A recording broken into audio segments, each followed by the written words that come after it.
Good evening. I'd like to call the October 18th work session of the Jackson County Board of Education to order. I'd like to thank everyone for their attendance. All of our members are here. This is the beginning of a lot of business for tonight. You guys have the agenda in front of you. Our first item on the agenda is an executive session, and I would like to entertain a motion to go into executive session, please. So I have a motion and a second. All in favor? That's unanimous. So we will go into executive session for the purpose of discussing personnel. We'll be right back.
We have returned from our executive session. Can I get a motion to come back into regular session?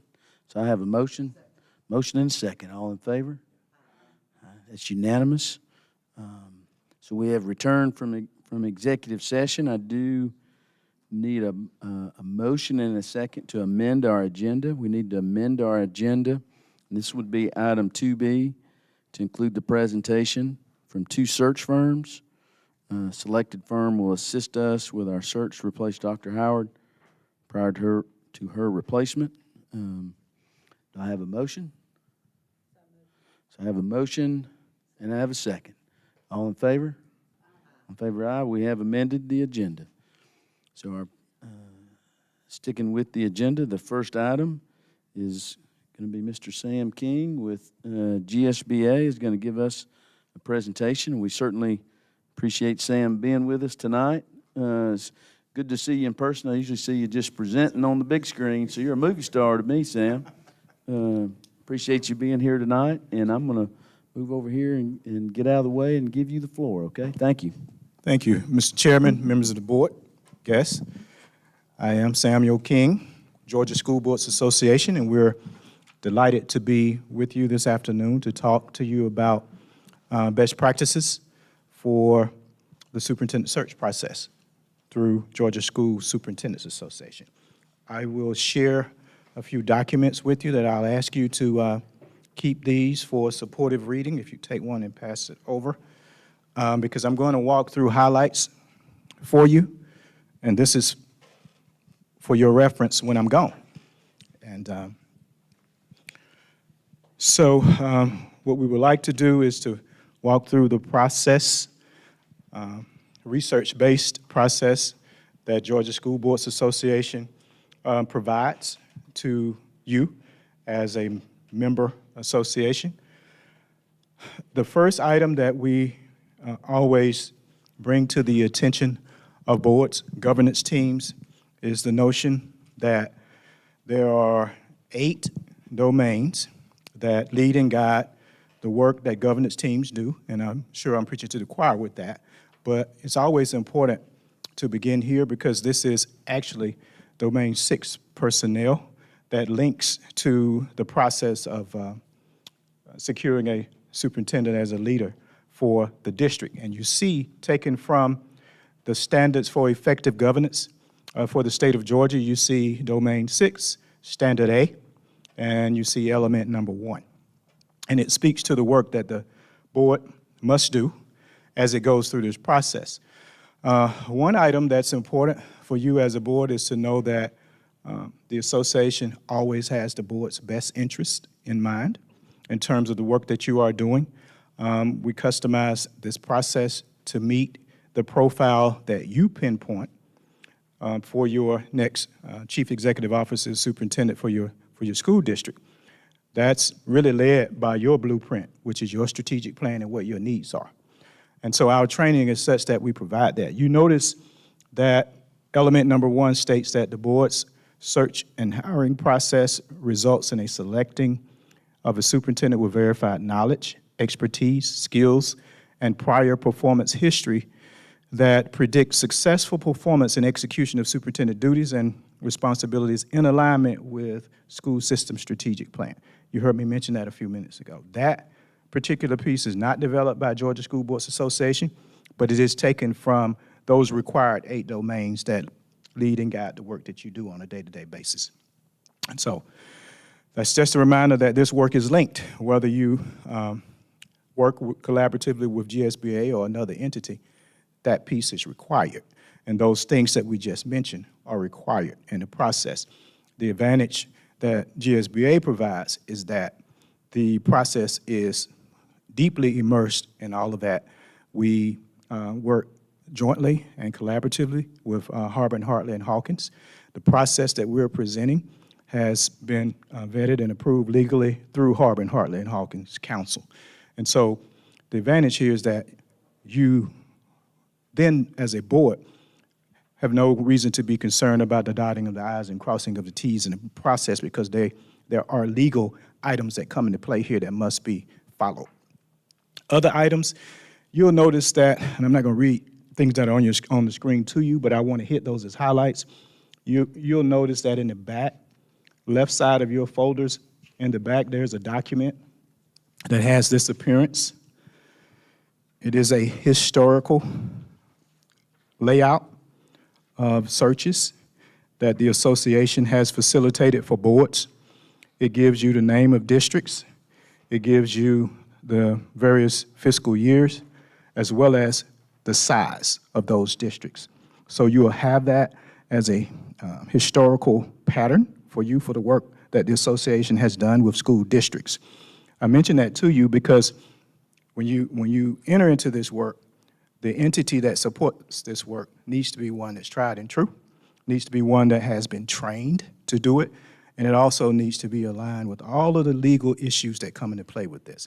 And those are things that you don't have to question if Georgia School Boards Association is the entity that supports your work.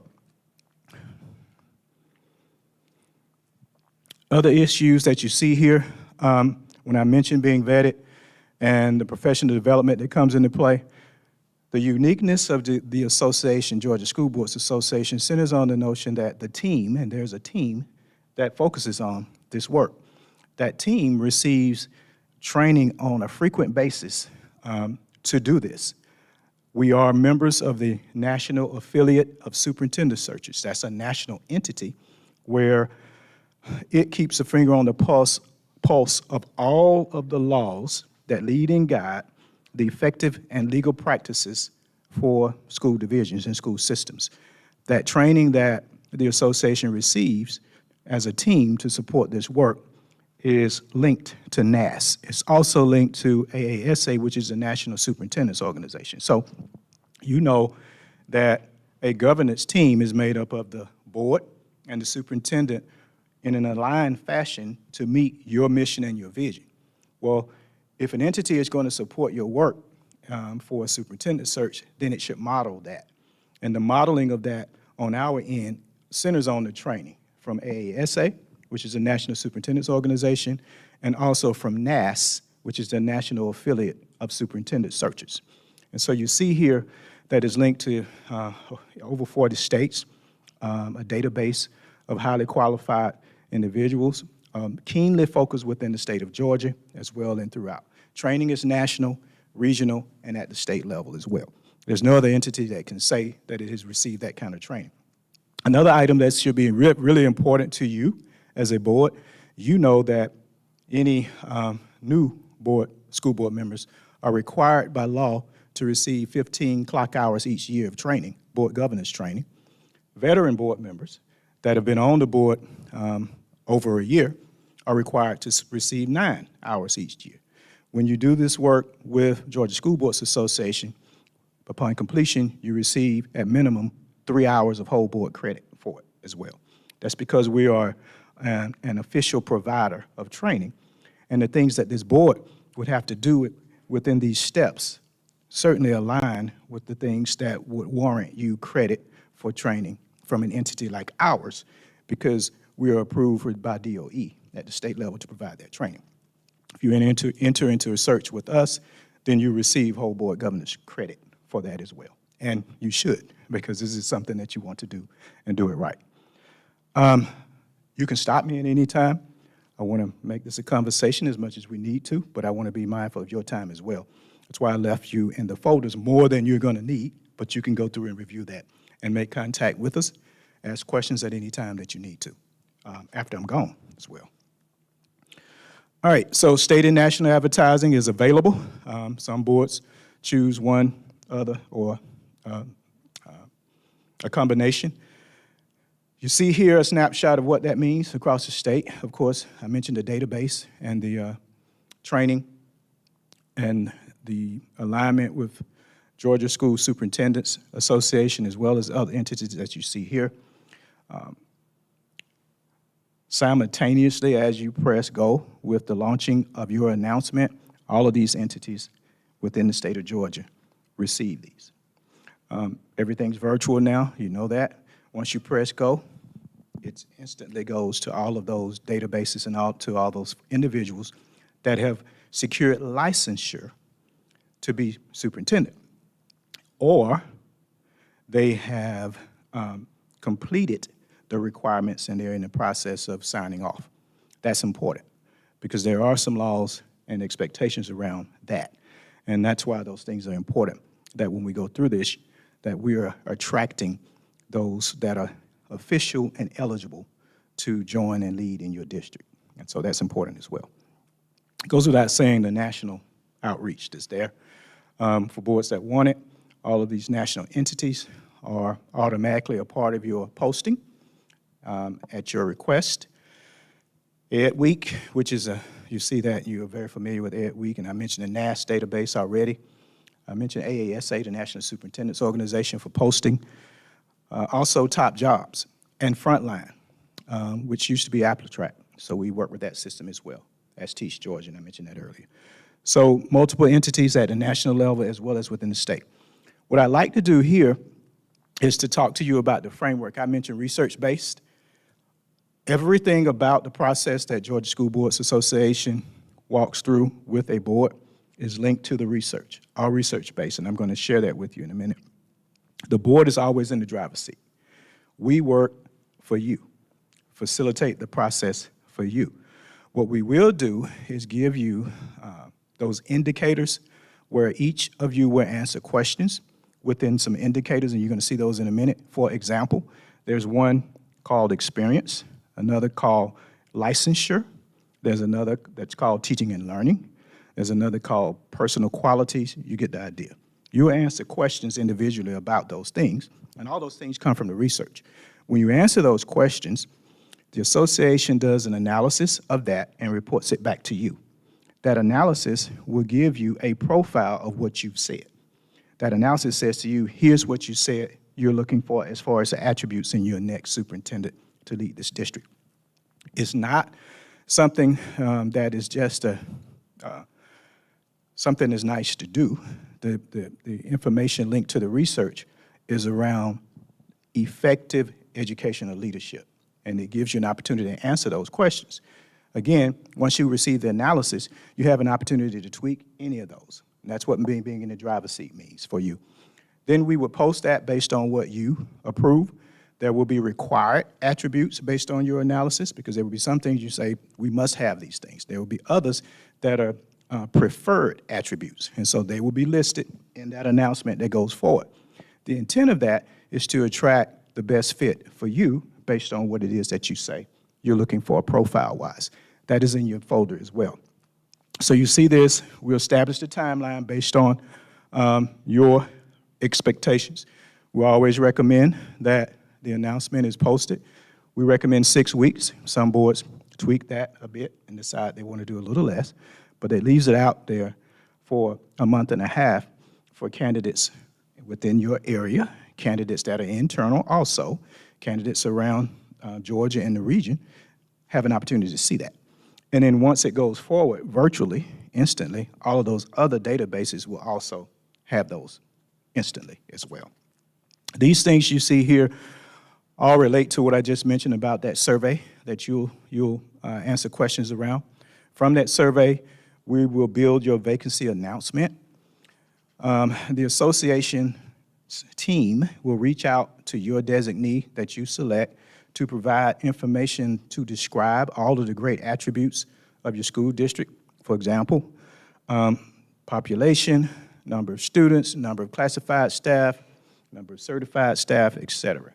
It tells a story for your district. Any of the photos that you want on that announcement, they're all yours, and then the association builds that announcement based on what you provide.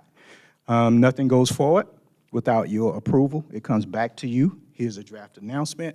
Here's what you said. Here's the description. What say you? You review it. You make changes. You provide it back to the association. The association will press go on the posting when you're ready for X amount of time. The advantage, too, is that third bullet in terms of receipt of applications. We handle all of that for you. If you receive 50 completed packets, I'm pulling that number out of the air, all of those will be yours. We will tier the applicants based on your profile and what you say you're looking for. Tiering will mean tier 1 would consist of those that seemingly meet the vast majority of your requirements or all. Tier 2, then Tier 3, Tier 4. However, all of those packets are yours. We don't hold packets back. We will tier those, give them to you based on your description, and you will make the steps to go through those and determine who you interview. Talk about that in just a moment. And of course, all of that is an executive session, because then you're discussing people, you're looking at sensitive information, all of the above. Today, the discussion is about process. That's the reason why we're having this conversation. And the association, through Harbor and Hartley and Hawkins, all of what we do is in protection of the board as you do this process as well. That is very important for us in supporting you. The rubric is developed. I mentioned tiering those packets. That rubric that is developed will be shared with you. You'll see the tiering of that in terms of percentages. And that rubric is used based on your profile to determine that tiering. So it's all linked to what it is that you've said in your survey. We do that analysis. You take that, you determine who you're going to interview. We prepare you for interviews. We provide you with your item bank for questions based on what it is that you said you're looking for. But that item bank is aligned to those indicators that I just mentioned from the research. You have an item bank of questions within all of those indicators. You then select your questions for interview, and you may add, take away, modify in the way that you want. But you then are in the driver's seat in the decision-making with that. All of that's confidential as well. So we prepare that for you based on your responses. All of the reference checks are done by an HR specialist department for Georgia School Boards Association. The references are provided to you. The results of that's provided to you. There's a deep dive and social media check. You have to do that these days, you know, and so that's provided to you in executive session as well. And when you reach the point of announcing finalists, there are some legal issues that come into play there, and I'm going to mention that to you in just a minute. Once you reach that point, then it's time to begin to do criminal background checks in collaboration with your HR department here in the district. And we work to make sure that that happens so that you know all of the information that's prudent for you to know here. So that covers that information. What I'd like to do here is to show you the, I mentioned the announcement of finalists. There is a legal piece that you must keep in mind with your timeline. Once you complete your interviews, usually there's a first round and you invite folk back for a second round. Very rarely is this completed in just one round. Once that happens, you're at the point of determining who you want to announce as finalist. By law, the board can announce up to 3, not more. It can announce 3 finalists, 2, or 1. When that happens, the law requires, based on this third bullet, the law requires that there's a 14-day waiting period before you can announce your permanent choice after your finalist is or are announced, depending on what you decide to do. So then you can meet after the 14th day to announce your permanent choice. Those are things that we work to make sure that you get right, because those are things that are very important throughout the process as well. Now let's move quickly to the framework itself. I mentioned those indicators, and I want you to see what they are, because here are the areas in which you would answer questions that will build your profile. First, you will answer questions about education, training, and licensure. Each of you will. When you submit that back, we do the analysis. Next, you do experience. Then we move forward. Vision, mission, and belief. You answer questions on that. You know, you have your blueprint, your strategic plan. There's some things that are important for you. That's not of priority for another district. It may be multiple priorities that you have, and you're able to pinpoint those, because that's going to help candidates, help you determine candidates that are going to be high profile for you and best fit. When the candidates read those announcements, then they're able to see the profile for this district, because you want to attract the best fit for you. Leading learning, you answer questions on that indicator number 4. Indicator number 5, operation management and organizational systems. Number 6, collaborating and communicating with multiple stakeholders. 7, ethical principles and professionalism. 8, the education system. Last indicator is related to personal qualities. When you answer this one, each of you will rank these in terms of priority for you. When we report that back to you, we will say, here's your top personal quality that you said that you're looking for in your superintendent. So all these things are a part of that process. And that's what we use to build that announcement again, as I mentioned. And I told you it was research-based. I just wanted to give you a snapshot of what that is. It comes from PSEL standards, professional standards for educational leaders.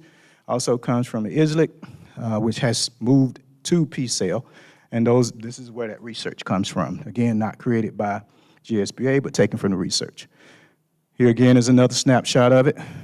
Curriculum instruction and assessment, community of care and support for students, professional capacity of school personnel, professional community for teachers and students and staff, meaningful engagement of families and community, operations and management, school improvement. So that gives you a high-level description of that work. You also have in your packet a letter that describes NASS, the National Affiliate of Superintendent Searchers, and that linkage is in your folder. I mentioned the historical layout of the work that GSBA has done. You also have a brochure that walks through much of what I just mentioned to you. You have another document that speaks to the process that's here, but I wanted to hit the highlights in the presentation. And I know I went through a lot pretty quickly, but I wanted to leave some time so that if you have comments or questions, then I can take those at this point. Clear as mud? Yes?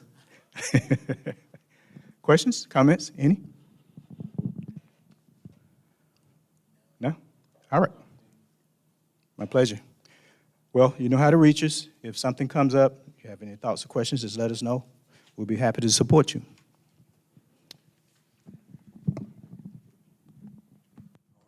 Dr. King, we thank you for your time. Appreciate you coming.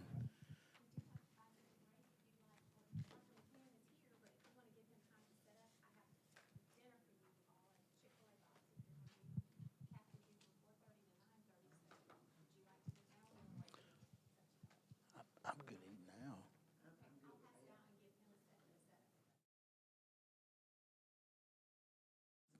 Brief recess. Brief recess.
My name's Alan McCannon, and I work with King Cooper and Associates. That's one of the things I do, and I'll introduce myself in a second.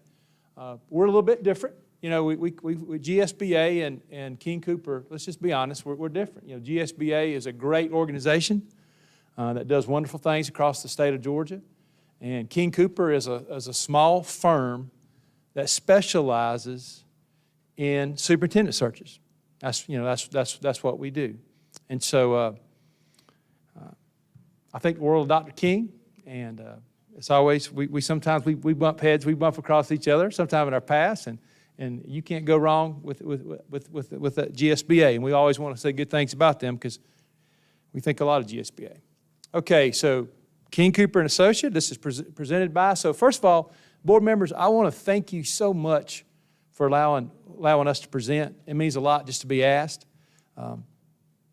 Something I've learned as I'm no longer superintendent and I reflect a little bit, I really believe in local control. I believe public ed is beautiful because the local community and stakeholders play such a vital role in that. And I think that's what keeps local governments and local education in such a better light and such a better view maybe sometime than our federal or state level governments, not to be critical of them at all, because they're in touch with the people.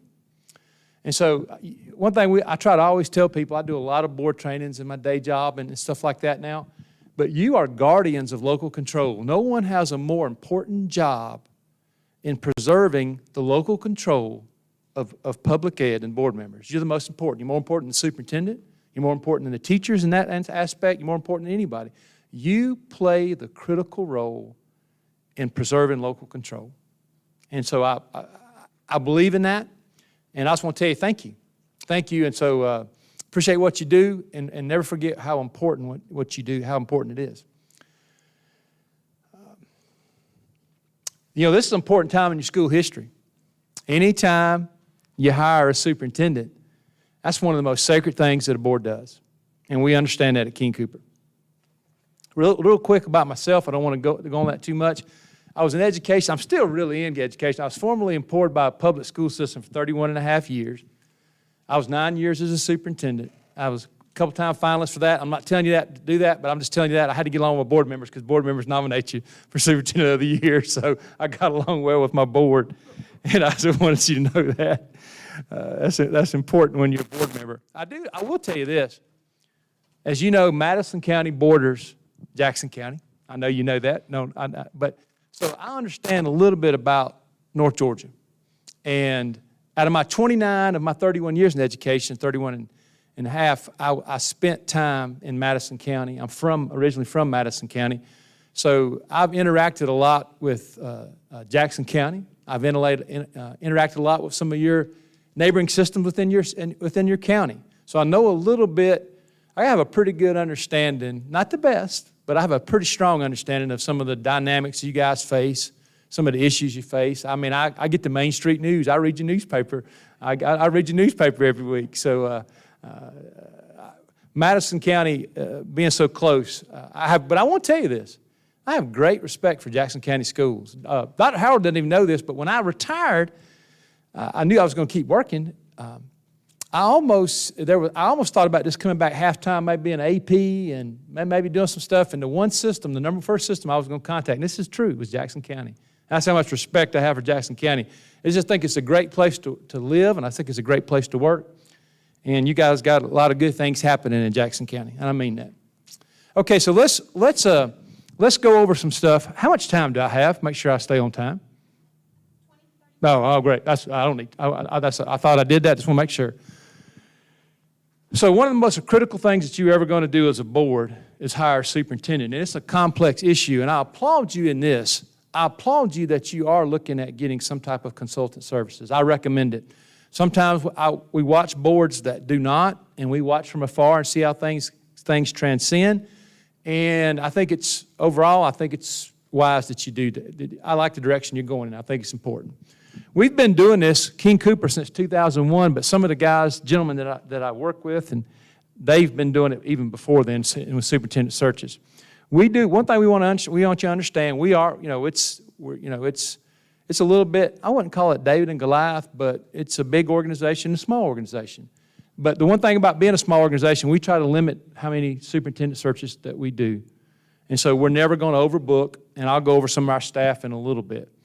I think our prices are very reasonable, and we'll get into that in a little bit. And I will tell you this, we have a great deal of experience, and I'm going to tell you about my associates in a little bit, but we have a pretty successful run. We tend to do a pretty good job of listening to our board, listening to our community, and trying to find someone that fits what they think they need. All right. So what can we do for you? First thing we're going to do is we're going to assess your need. What do you need? What do you think you need in your next leader? And nobody's going to know that better than the board and the community. And we're going to survey teachers, stakeholders. We're going to get everybody's opinion that we can. And we have like an electronic survey that we do. And then also we can talk as we go along. Some districts want to really have there's no certain way to get input, and we're always open to listening to ideas that you may have about getting an input. But here's the one thing I do want to tell you. Input's critical. If you are a guardian of local control, you need to know what the community wants and expects. Here's something I'll tell you, and I don't care I do care who you use, but I do. This is something that I want you to know. A leadership profile. What is a leadership profile? That's one of the most important things you do. What are you looking for? What is your teachers and your staff and your stakeholders, what do they want in the next leader for Jackson County Schools? And what you do is you develop a profile, and I almost call it like teachers, I almost call it like setting. It's like your standards. And then those standards drive your questions, they drive your interview process, they drive your interactions. So it's that leadership profile is I see sometimes boards, they want to rush through that. Please don't rush through that. You guys need to know what you're looking for. Now, I'm not talking about I'm talking about from their personality traits to their experience to their leadership style. What do you think you need? Who knows that the best? You do. You know that the best.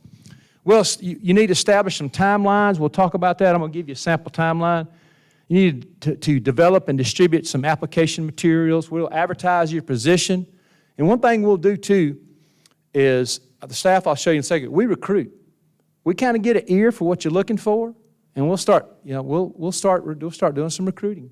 We'll start helping you try to find some people that we feel like fills that leadership profile. Now, here's the good thing. We'll handle all the correspondence, including the applicants and notifying the applicants of what's going on. We take that. We take all that. We don't want the board. We don't want Dr. Howard and her staff. They have a lot going on. We'll take all that correspondence. We want to shelter you guys because it can be intensive sometimes because there's a lot of questions when a job comes open. We'll solicit nominations. We'll assist the board in reviewing the application materials and rating. Now, what we'll do is, this is what we do. As we get the materials in, based upon what you're looking for, we'll rate the applicants in a rating. But then, when we get those ratings together, we'll go over those with you, and you decide who you interview.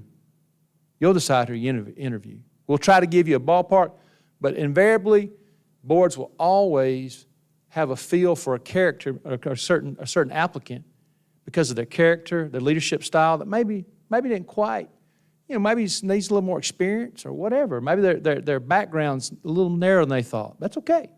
So the board always has the ultimate do this, but we do check references. We assist the board in the interview preparation, interview materials, and I want to stop there just for a second.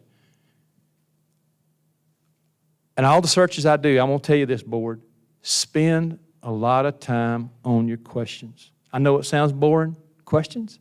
Spend a lot of time. Make sure, first of all, that your questions are broad. They cover different areas.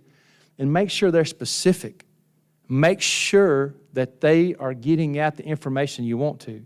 And then also, if you have the time, if you can take the time, talk among yourselves. And what are you looking for? Sometimes I see great questions, But sometimes I see where the board's like, well, one's looking for one, one's looking for another, another's looking for something else. Like, okay, let's make sure we have a little bit of idea in those questions of what we're looking for. And I tell you what, sometimes I was leading a search in Middle Georgia, and boy, we worked really hard on that second round of questions, and I'm telling you, the top candidate it was obvious.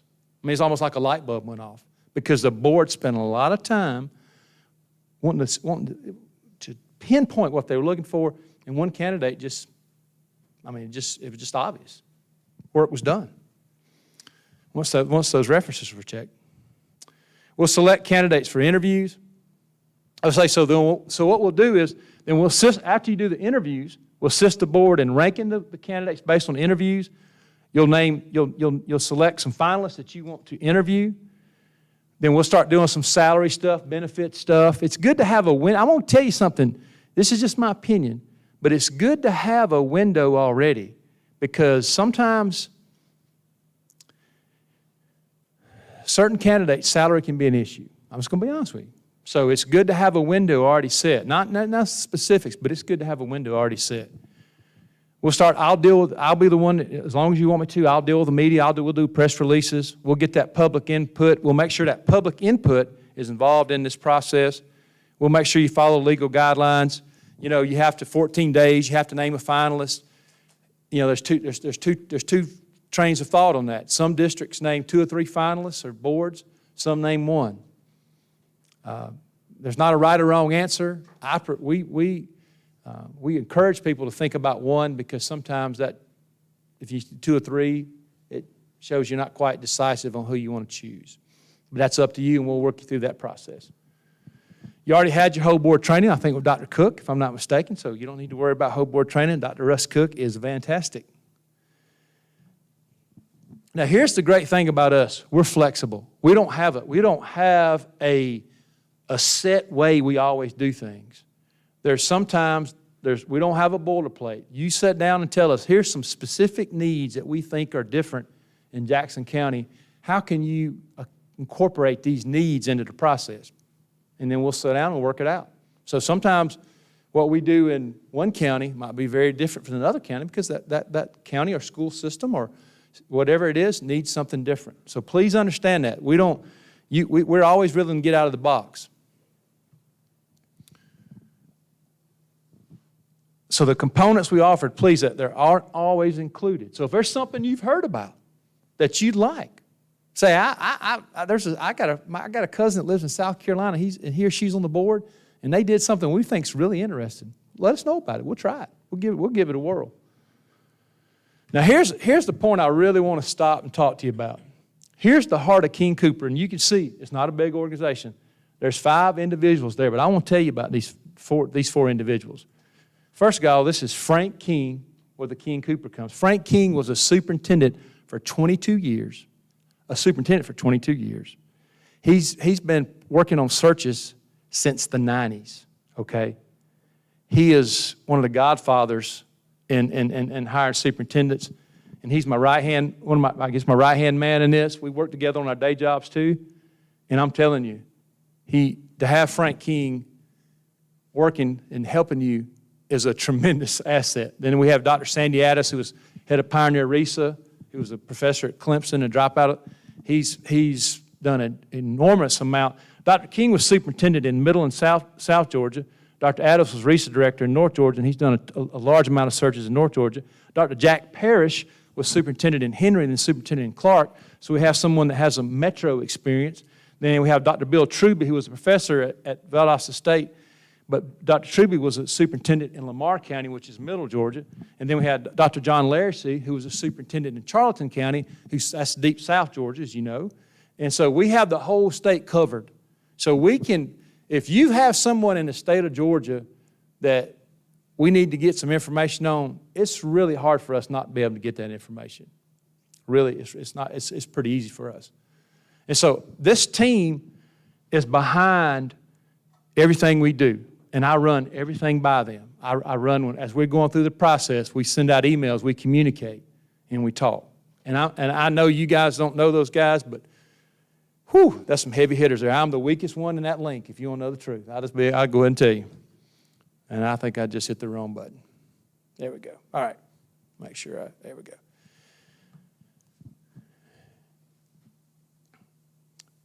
We want to work with Jackson County, okay? We're just going to be honest with you. We like you.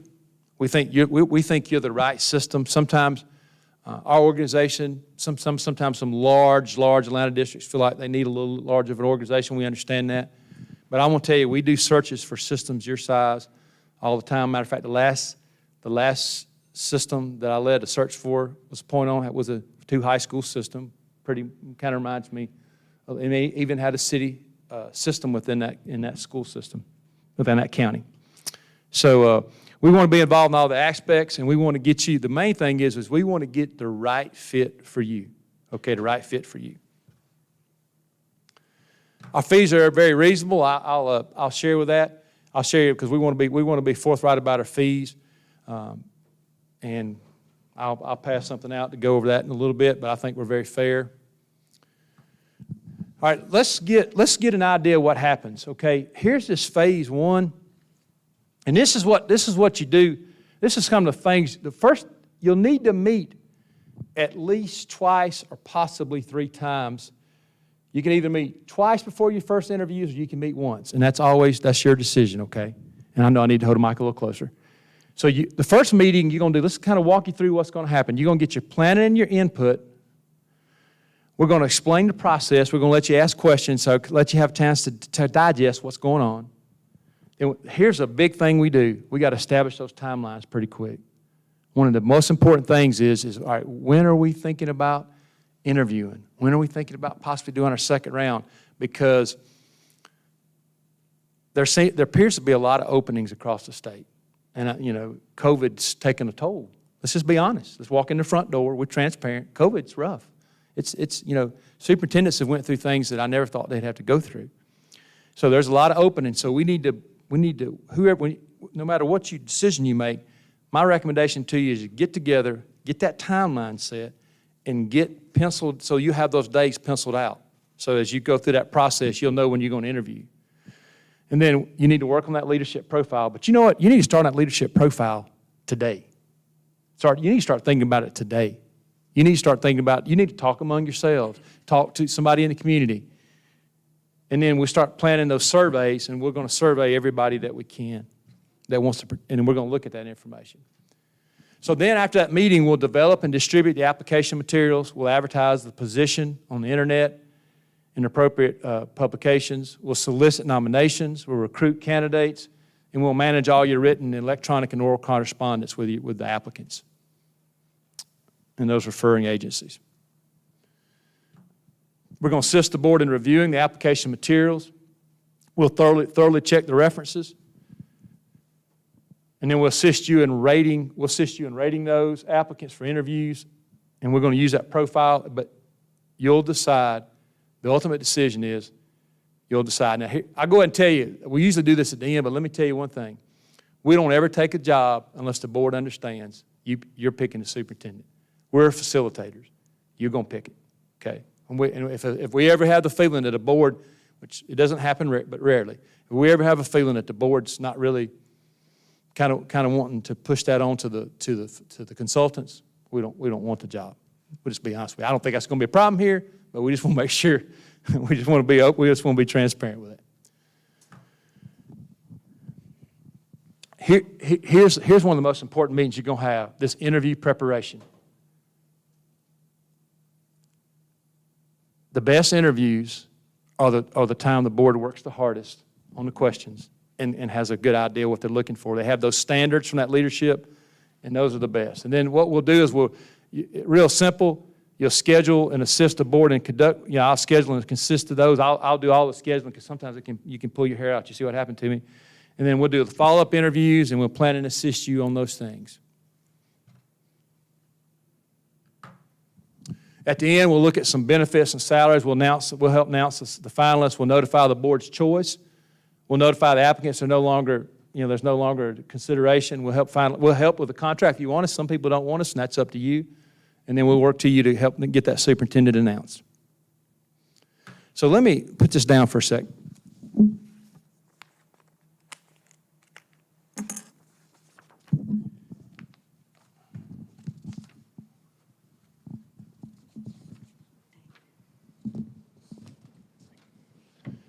I'm going to give you a little sample of what we think you need to look at.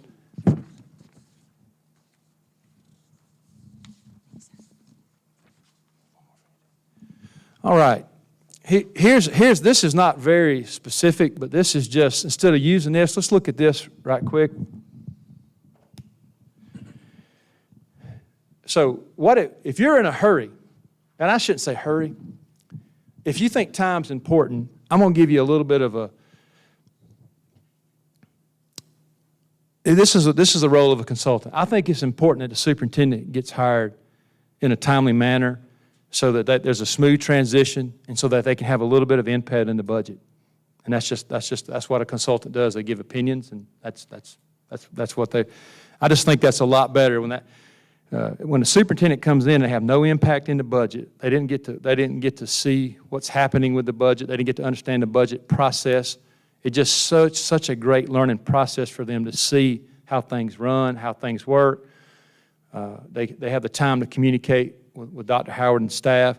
So I'm of the firm belief that you'll see from this timeline, tentative timeline, but this is just some recommendations that I would give you. I would try to get something started, and as you see, in November 1st. That'd be my recommendation to you. Try to get something going around the 1st of November. And that's when you have that first planning meeting and timelines, and you start looking at that leadership profile. It's pushing a little bit, but that'll give you a chance to get that vacancy notice out sometime, and after about the first week in November, sometime around the 8th. And the reason you want that vacancy notice out then is you want the vacancy notice out because you want to give applicants nowadays about 6 weeks to 8 weeks to get this. Now, I want to tell you something. I believe in transparency, and this is just a place where, and this might help or hurt us, but we just want to be honest about this. GSBA has a very, very elaborate application process. I mean, it's a tremendous amount of work. King Cooper, we don't feel like we don't want to discourage applicants because, think about what's going on right now. COVID, Christmas, Thanksgiving, family, maybe get to breathe a little bit. So we have a process where we want a very well-written letter explaining ourselves. We want an excellent resume, and we're looking for certain things in that. We want stuff, but our philosophy is we don't want the application process to be a barrier. Now, you might say, hey, we want it to be really, really, really extensive. And you say, what's the reason behind that? Because I'm going to be honest with you, we've seen that people can be really great in writing, but sometimes it doesn't transcend to interviews and other things. And that's, I love Sam King. I love GSBA. That's just where we're different. It's not to throw rocks on anybody or anything like that. So if you could get your application, when you make your decision, if you could start distributing your vacancy notices around November the 8th, and then on the 20th, somewhere around the end of November, you could either do it electronically or you could come together and see. I'm close by, so that's up to you guys. If you were the one good thing about my proximity to you, I'm about 40 minutes, 35, 40 minutes, and we can come together. So that leadership profile, and start thinking about your questions. We can do that electronically through correspondence, or we can do that together. And so what you'd want to do, I think a great thing for you, if you could get your deadline to submit applications around January 1, I think that would be great. That would give, a lot of people tend to apply toward the end of the process, so that'd give your consultant about 10 days to check the ones that came in toward the end. And then you can start looking about your first round of interviews somewhere around January 21, 23. Of course, all these dates can be moved around. And then sometimes maybe your second interview is around February 4th or 6th. And then after that, you'd have to do 14 days, as you learned in your process, to do your finalist or finalist. And that way, so maybe by sometime toward maybe by the end of February, possibly, you know your next superintendent's going to be. So that sample timeline. The one thing we ask you to do, we want two things. We want a name of a staff person at your district that we can communicate with to make sure that that King Cooper doesn't go to the board office instead of coming to Gordon Street like he did today. and didn't quite read his email. He'll be honest about that. So we want somebody that special programs, that knows the community, somebody that kind of helps us work through the process, somebody that might even, this is what I found out. I found out it really helps if we have a lot of copies for you guys. We got to be really careful about information, but it gives us a chance. Then I have to have somebody on the board, and it's not always the board chair, because sometimes the board chair cannot communicate during the day because of their job. But we'll need somebody on the board that's a liaison that I can communicate directly with.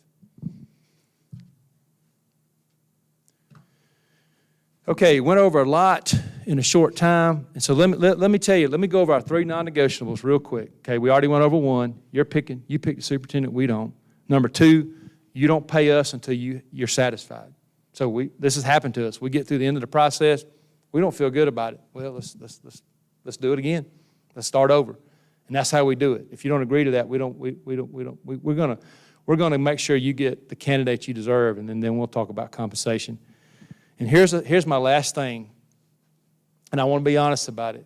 We need confidentiality. Those 4 gentlemen and myself that I showed you, they're some of the most respected educators in the state of Georgia, and they're respected because they're tight-lipped. And sometimes we can make a phone call, and we can get information that, I'll be honest with you, that I feel like other entities might not be able to receive. But the reason we get that information is because we're professional. And so when we share information with the board, we want you to be professional. And if there's ever, I'll be honest with you, I was on a search not too long ago, and we had to talk to the board about professional standards. We said, listen, if you want me sharing information about references, that information, that's between us. You'll never get in trouble in hiring process when you always say why you're going to hire this person. You don't get in trouble for that. But when you say why you're not going to hire a person, that's when you get in trouble. And so we don't deal in knots. We deal in positives. But I do, and I don't worry about this with this board. But I feel like I should treat everybody the same. Confidentiality is mandatory that we have this, because we're going to talk about people who are great educators. But we might talk about a reference or something that maybe it's not as positive as we thought it would be. The last thing we always end with is there's no hard feelings. In my day job, I'm in Geo Bonds, public finance. I work with Raymond James. So we relish the opportunity to communicate with Jackson County.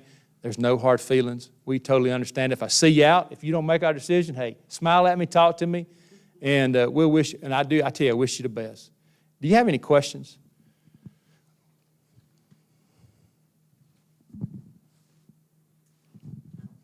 I think I went about 4 minutes over. Hey, thank you for the opportunity. Thank you. Appreciate you coming. Dr. Buchanan, we thank you. Thank you for your time. Dr. Howard, is it appropriate if we take like a 5-minute recess? Very appropriate. Okay, we'll take a 5-minute recess.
We appreciate everyone's patience as we return from our brief recess. So we would like to resume with our October 18th work session. Next item on our agenda is going to be item number 3, and there's going to be our superintendent's comments. And I'll turn it over to Dr. Howard. Dr. Howard? All right. Thank you, Mr. Clarsey and board, and welcome to our guests.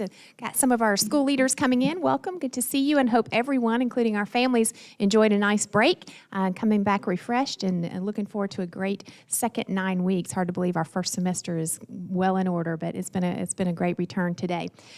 Just want to make you aware that Dr. Andrea Briscoe and her teams, Kat Flippin began the work, and then Andrea partnered and has pushed hard to finish it up.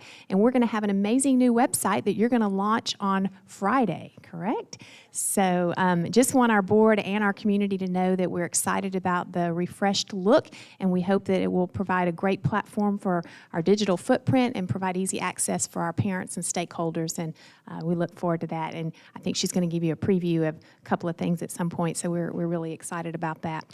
Other item I have there is GSBA conference is scheduled for December 1st through the 3rd. That's just for the board's consideration. As we know that board is required to have whole board training. You have met your required hours, and with your superintendent search process that I look forward to you proceeding with, you're going to get a lot more hours together. So if you want to go to GSBA, work with me and Amanda, and we'll make sure that you get registered. But if not, it's not needed for hours. It would be something that you probably want to consider. So with that in mind, I want to thank you for your time that you gave to our firms that came today, and I'm really grateful for the amazing opportunity I've had in serving Jackson County, and look forward to continuing to serve Jackson County until you find the right superintendent for the future. So with that, I'm going to turn it over to Mr. Ted Gilbert and his team for our facilities and operations update.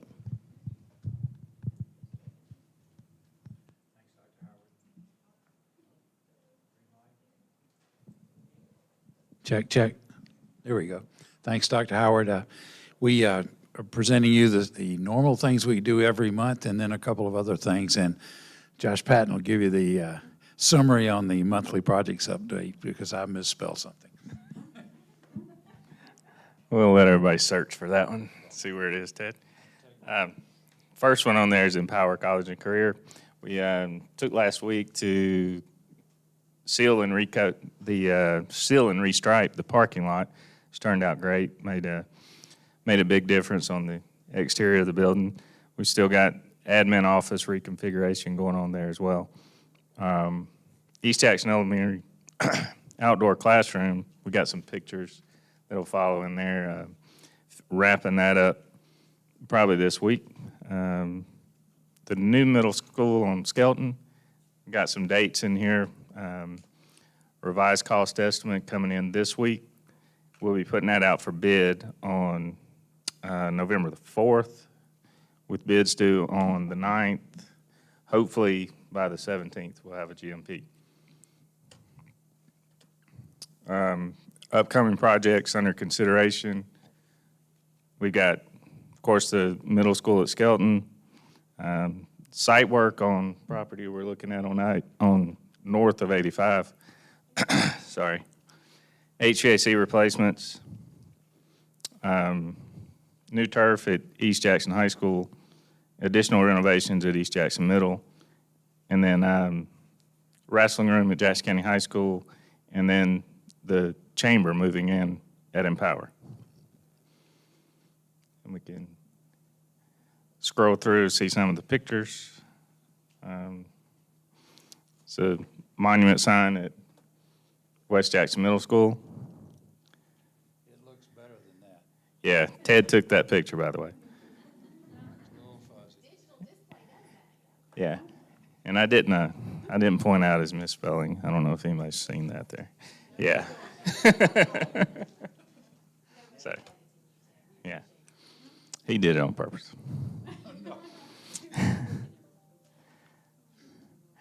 Then we got our monthly funding report for you to see.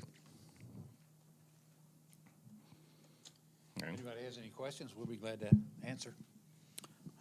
Can I ask one question? Do you have an idea on a timeline for the new turf field at East Jackson High School?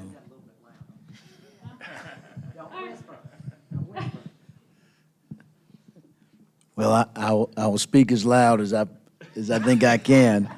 I heard you. The new turf field, or the conversion of natural to synthetic turf at East Jackson High School, I was just curious about a timeline. We haven't started the design on that. We've talked about it. It's obviously one of our top projects that we want to do.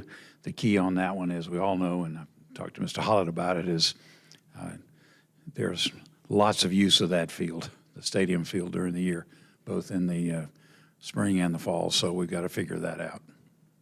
Okay, thank you for that. Well, and don't we have a state track meet that's scheduled at East, so we don't want to interfere with that? That's correct. The other items under operations this month would be other items that Dr. Howard's going to lead you through is Chamber of Commerce lease agreement, a piece of property on the north side of the county, on the other side of I-85 as a future services facility for as we grow, and also a school site, large school site north of 85 in the Pendergrass area. Thank you, Ted. I do want to comment on the Chamber of Commerce lease agreement. We are very excited about this opportunity that we are finally getting to a place that we feel like we have a memorandum of understanding. So if you will notice, I think Mr. Clarsey is going to amend the agenda to add an executive session. During that executive session this evening, we will discuss with you the details, but this is going to be an amazing opportunity for our students to be engaged with true, authentic experiences with site inspections and firms that are coming in to look at Jackson County as a potential site, as well as already existing industries that partner with our Chamber of Commerce. And so I think it's going to be the first in the area, probably in the state, and to have the Chamber of Commerce actually based at the place of our workforce development and student learning is pretty amazing. So we're excited about that, and that's work that will commence very soon after the board approves the memorandum of understanding. So great. Anything else from operations? I would like to highlight, and I know we're going to do it during the board meeting as well, but Mr. Farmer is here, and this is Bus Safety Week, and we've got a lot that we'll talk about with transportation, but in the operations department. Ms. Dodge, you want to take it away with the financial update? It continues to look good. Absolutely. Yes, if you want to start by looking at our SPLOST report, you can see that we're, again, very, very close to that $1 million mark for our collections, which is amazing. It's, of course, over all measures, like it has been the last several months, increased overall. But the one that really surprises me or that always shocks me is the year over year, because it's grown $160,000 just from this time last year. So that's amazing, and that's kind of a trend that we've been seeing every month. So it's a really great thing, and it's a really great thing for Jackson County and Jackson County schools that are growing like crazy and need that money to build some schools. So then if you want to look at our general fund and where we stand, our fund balance is sitting at an amazing place. We're oh, I'm gonna miss my report. Hold on, no, here we go. Sorry about that. We are actually almost $7 million above where we were at this time last year. Granted, we've got several big items in the budget or planned this year that we have not previously had in the general fund budget, like paying for the bus lease payment and some of the technology, trying to move that out of SPLOST to reserve those SPLOST funds for construction and letting the general fund kind of absorb some of that. But this fund balance also includes, us rolling back that millage rate to the full rollback. So we are in a very good place, and we are, we're right where we should be. And once a couple of these big things come through, then our fund balance should be back in line where we expect it to be at this time of year. And I'm correct in that this also represents some CARES funding. So some of the things that we're able to do internally on the operational side are Right, we forwarded shifted through over CARES. to CARES. Yes. And then our general fund financial report, if you look at it, of course, our major property tax revenue has not started coming in yet, so our revenues aren't quite where we expect them to be at this point in the year, but next month and the next couple of months, we'll start seeing those tax revenues come in, And our expenditures are about 1% below where we are at 25% of the year. So we're still, we're still trying to be careful and be conservative. But again, there's a couple of those expenditures that we did budget for that haven't come in yet, but we are still right in line where we should be. When do you expect all that coming out of the general fund? Well, we've actually got the bus lease payments will be coming out this month. So that'll make it dip down a little bit. Technology kind of just is throughout the year. So it doesn't hit all at one time. Well, and of course, we won't have to worry about a TAN this year. Nope, no TAN. This is the fifth or sixth year in a row that we've not had to have a TAN. And I think we've got some visitors with us that may not even realize what that's about and what a big milestone this is for this Board of Education. Well, it's a milestone that we don't have to have a TAN, but it's also a milestone that the millage rate that we rolled back to is the lowest since 2001. So it's a pretty big step for the school system. It's great.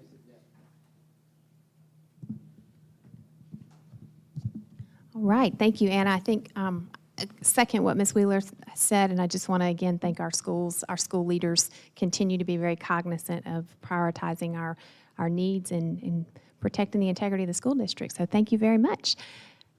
Ms. Todd, I'm going to give you the privilege of introducing a very special new member of our team who we are ecstatic has joined us.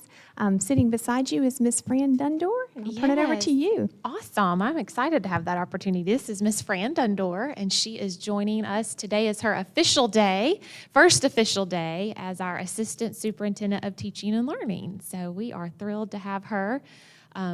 We have been waiting on her to get here for quite some time, and we have put her to work and are excited that she could join us tonight. So in terms of human resources, on the work session, I did send out a revised personnel report that just included some last-minute things that came in late last week and first of this week.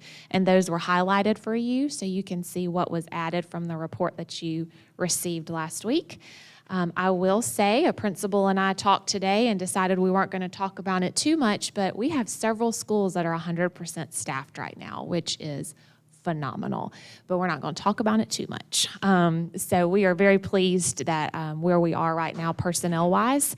If you see that Ms. Wilson has included our enrollment report, and enrollment continues to grow every month, and we are starting to plan now for next year and personnel. So it's great to know where we're at right now, and we appreciate the additions of the positions that we've needed to add here in September, October because of that growth.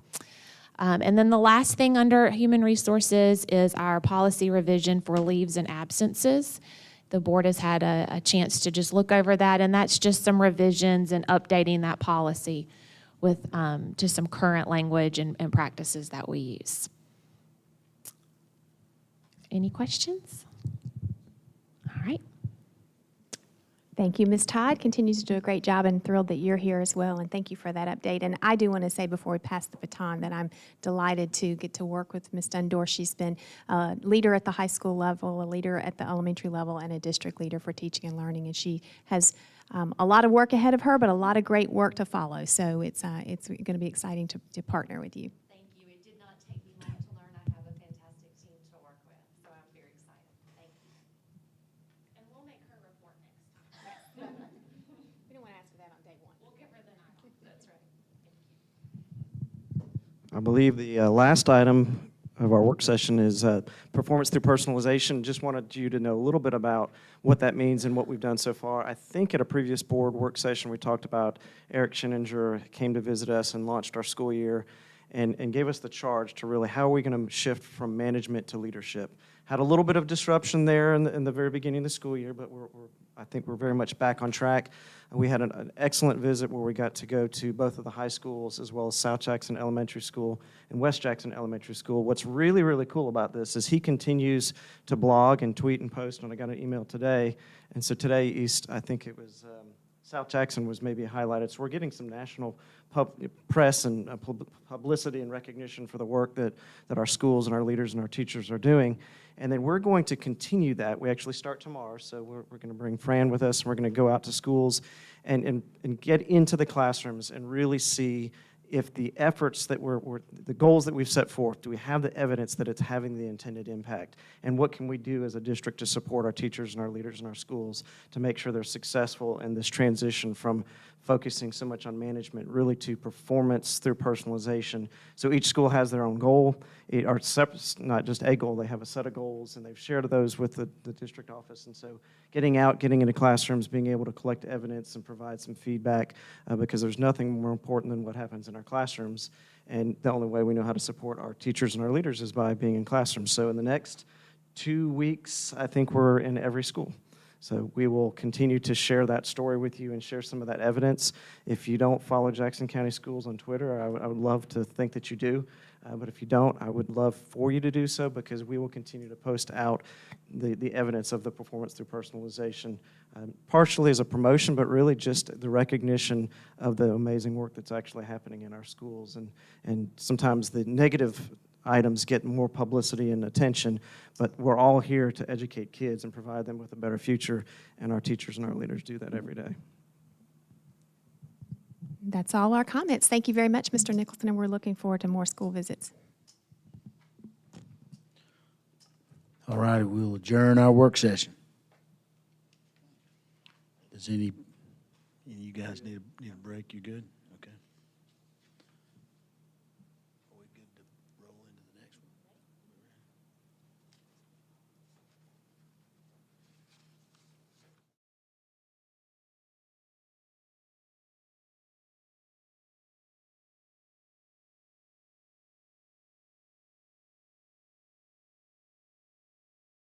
I'd like to call the October 18th meeting of the Jackson County Board of Education to order with all members present.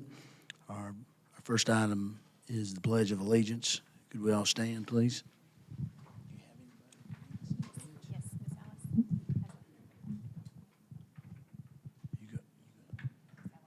She's going to introduce them?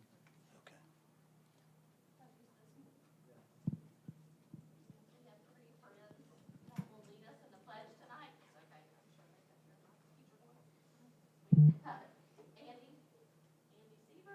And Livy, thank you. Maddie and Livy Landers. All right, everybody standing, so you guys ready? All right. Pledge allegiance to the flag of the United States of America and to the republic for which it stands, one nation, under God, indivisible, liberty and justice for all. Thank you, girls. Did so well.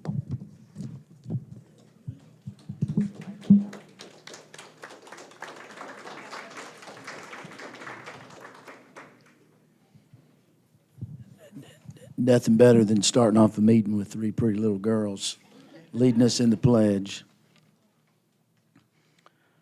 All right, our next item is approval of the minutes. Our members have had an opportunity to review the minutes from our September 13th board meeting.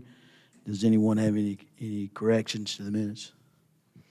Hearing none, do I have approval to a motion to approve the minutes from September 13th? So I have a motion.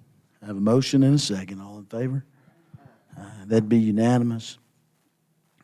Next item is approval of the agenda. As Dr. Howard mentioned earlier, we would like to amend the agenda as published. So we will call it item 6A. It will be an executive session to discuss real estate and personnel. So I have a motion. So I have a motion and a second to approve. All in favor? Aye, that's unanimous. So we have amended our agenda to add item 6A. So then our next item is going to be item 5, our superintendent's comments. And Dr. Howard, I'll let you lead that off. Thank you, Mr. Clarsey, and I want to say another special thank you to those three young ladies who did a fantastic job leading the pledge. And as most of you know, we get the privilege each month of highlighting one of our schools. And this month, we get the privilege of introducing Miss Lisa Ellis, who's the principal, along with her amazing assistants, I'm sure. And Miss Ellis, as she's coming to the podium, will share a little bit about the highlights from Gum Springs. And they have a special program that I'm going to try to get geared up and ready for you while you introduce it. This on and ready. Hello? Yeah? Okay, we're good. Well, first of all, thank you guys for giving us the opportunity to highlight a new special that we have implemented at Gum Springs this year. And that special is called the Advanced Strategies Lab, which is also known as the ASL Special. And what makes this special so exciting is that it makes math engaging for our kids, as well as builds conceptual understanding in the area of math, and also encourages productive struggle. So I'm not going to talk anymore because this is not what I do best. So I'm going to turn it over to the brains behind this special, and that is Ms. Landers and Ms. Sievert. And they're going to share a PowerPoint with you. Go to the first. Okay. Yay! Thank you. Do you want us to stand over here? We don't do this much. Yeah. Yeah. So we are the teachers of the Advanced Strategies Lab at Gum Springs, and it has been really fun, and it's new and it's exciting. So we have a little presentation to show you, to kind of explain it, and then we let our kids give you the most information because they're way more fun to listen to with us.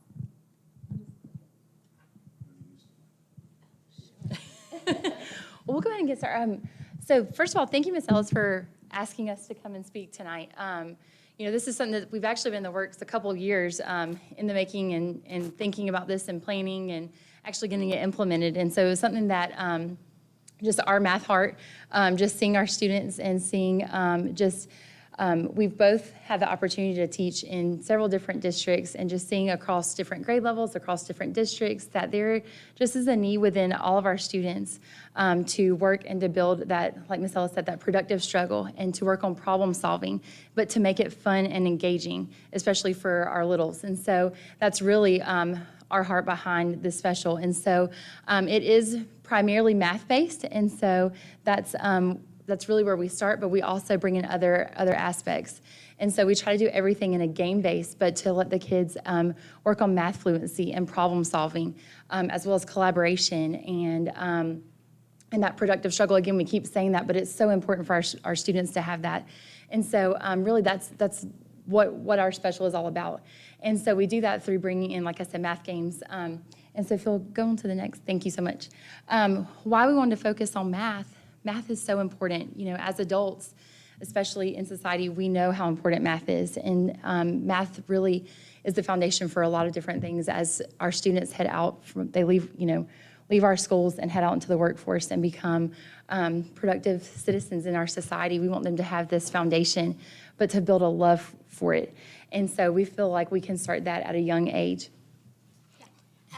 And so one other thing that we kind of discovered is that a lot of times in math classrooms, there's not a lot of game-based, hands-on instruction because there's a lot of time for all those things. So letting us be a special where we can come in and be like, let's give you this time. Let's take it, we'll do all the hands-on stuff, we'll teach you them games.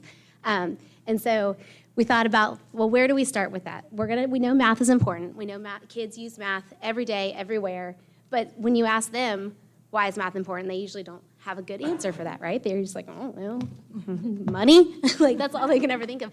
And so we were like, we want this to be real world, hands-on, things that they can start to see that this isn't going to be just something they learn in their classroom and walk away from next year or next week even. So we kind of decided, like, well, where do we start with this? We know we want math, but what do we do with it? So we looked at like our map data from last year, and we went across the board of what were some of the weakest strands, and we started there. One of the ones we noticed is actually graphing, which as adults you think, that seems so simple, right? You just look at it and you read the graph and you're good to go.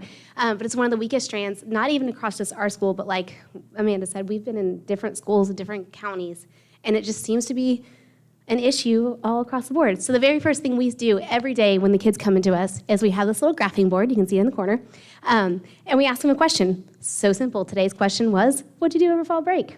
Very simple. And we give each kid a cube, and they put it into their voting spot, and then we just talk about it. We look at the data. Which one has the most? Which one has the least? How many more does this one have than this one? Are there any that are equivalent? Like, just what do they notice? And just letting them talk about math and realizing, oh yeah, like we do this all day long, but we didn't think of it as math. So we started with our standard, or our student data of where the weakness was in our school, and we kind of do that every rotation. What are we needing to work on the most? What are the teachers needing us to work on because they don't have that time? And then we look at the standards, of course, and say, okay, well, you want us to work on that, but that's not really a standard, so let's go with this one, that is. So that's just where we started, is that where are our kids and what do they need? And the funny part is, especially, so I teach the math special for 3rd, 4th, and 5th grade, and you would think something like coming in and casting your vote every day would be kind of silly for fifth graders. They are so upset if we don't vote every single day when they come in. And so, like, we had our booster-a-thon, and so we didn't get a chance to vote that day. And they're like, but don't you want to know, like, what I want to answer for my question? And so, but they love looking at it. They love analyzing it, and it's become very routine. But the nice part, too, about us implementing our games is that now the teachers can take that and go and apply it into their classroom.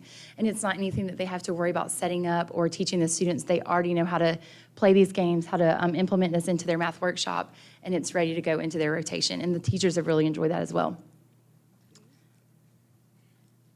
And so, like we said, it's much better coming from kids, and we wanted you to see what's actually happening in their classroom every single day. And I don't know if we've said this as well, it's a special K through 2 or K through 5. So the kindergartners are coming in and doing hands-on math all the way up to 5th grade. And we typically use like the same idea or manipulatives, but then change it and differentiate it for every grade level. So we have a little video for you to watch of what actually happens in our classroom every day.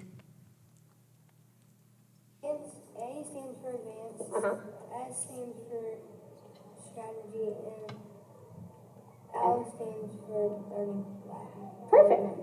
Yeah. And what do we do while we're at ASL? We learn math. 3, 2, 1. Wait, I need to go!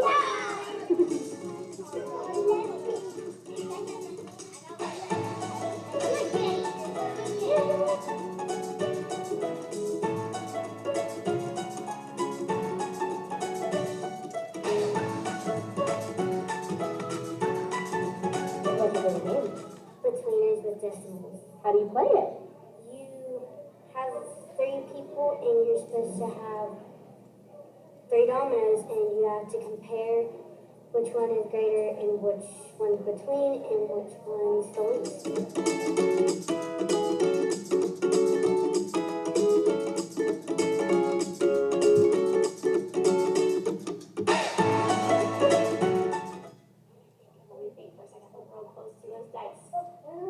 What's another way to make 5? 6 minus 1. So look, we've already gotten rid of 4 dice. Use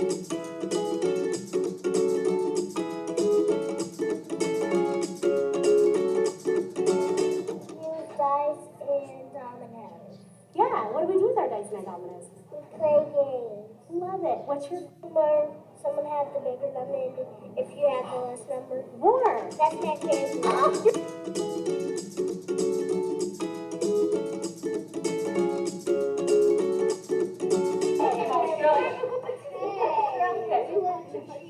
Are you ready? On your mark. Get set. Go.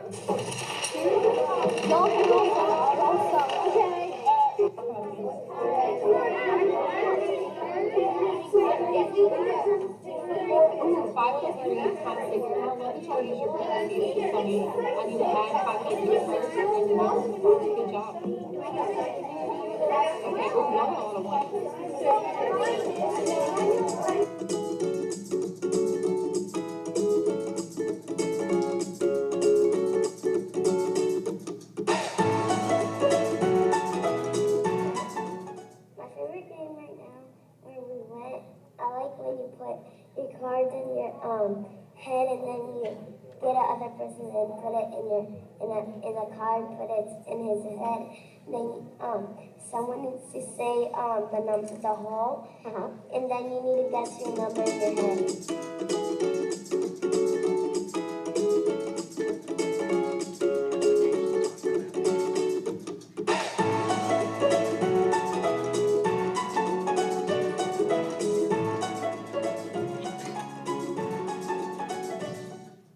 Play fun games to learn math.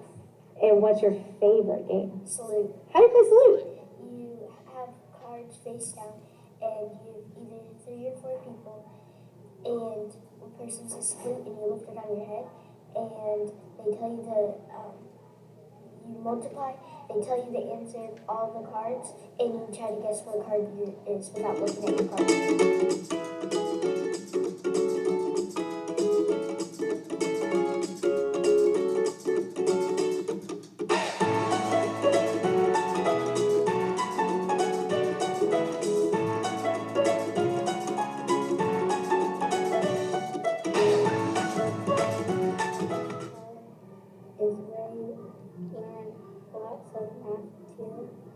you're in your classroom.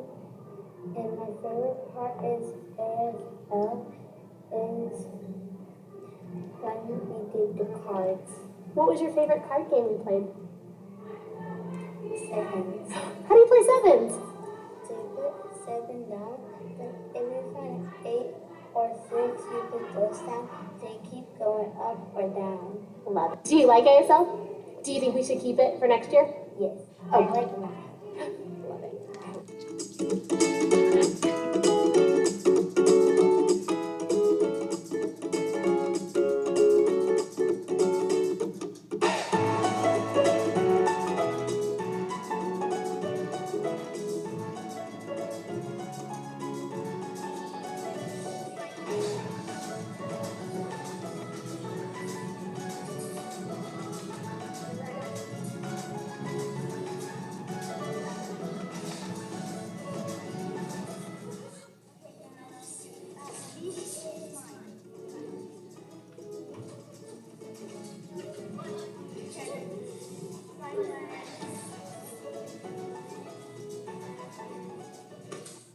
What is ASL?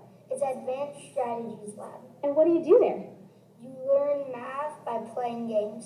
What is your favorite thing about ASL? I think it's because all the fun games that teach you about math. Love it. And what's your favorite game? Pyramid. How do you play that?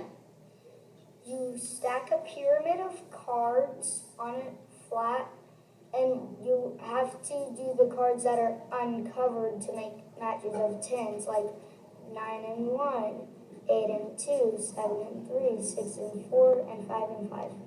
Is there anything else you want to say about ASL? I think that it's really awesome, and I'm glad it's a new special.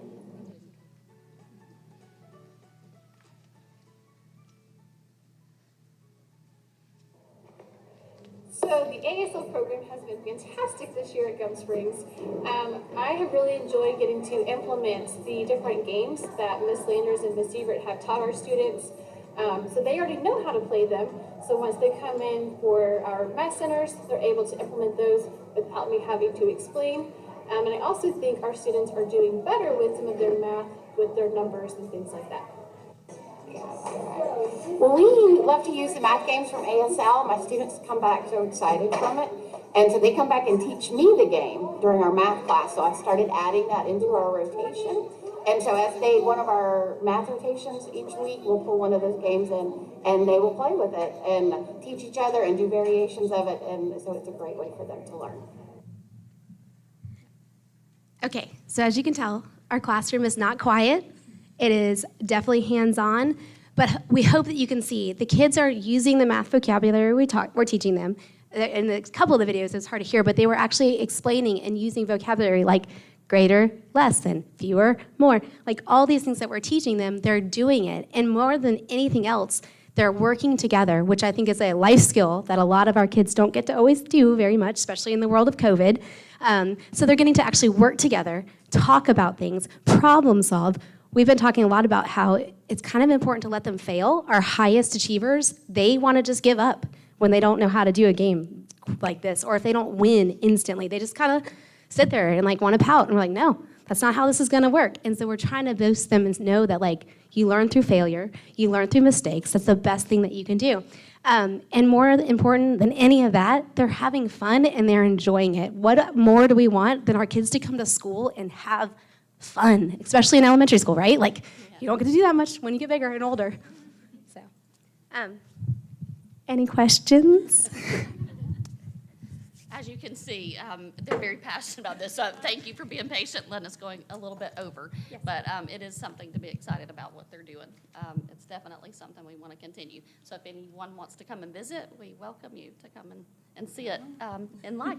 So yeah. Thanks a bunch. Thank you.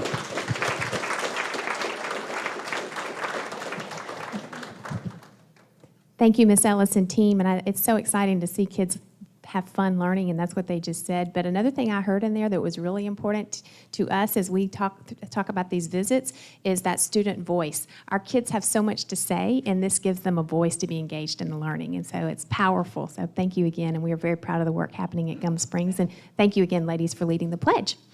All right, another highlight that we get to enjoy each month, and this is always exciting and we're always amazed by our students, but we'd like to honor our Rotary Students and Teachers of the Month, and I'd like to ask Ms. Palmer if she could join us at the podium and introduce the East Jackson High School Student and Teacher of the Month. And as they make their way to the podium, we just want to recognize our Jefferson Rotary, who recognizes these students each month and highlights them at their meetings as well.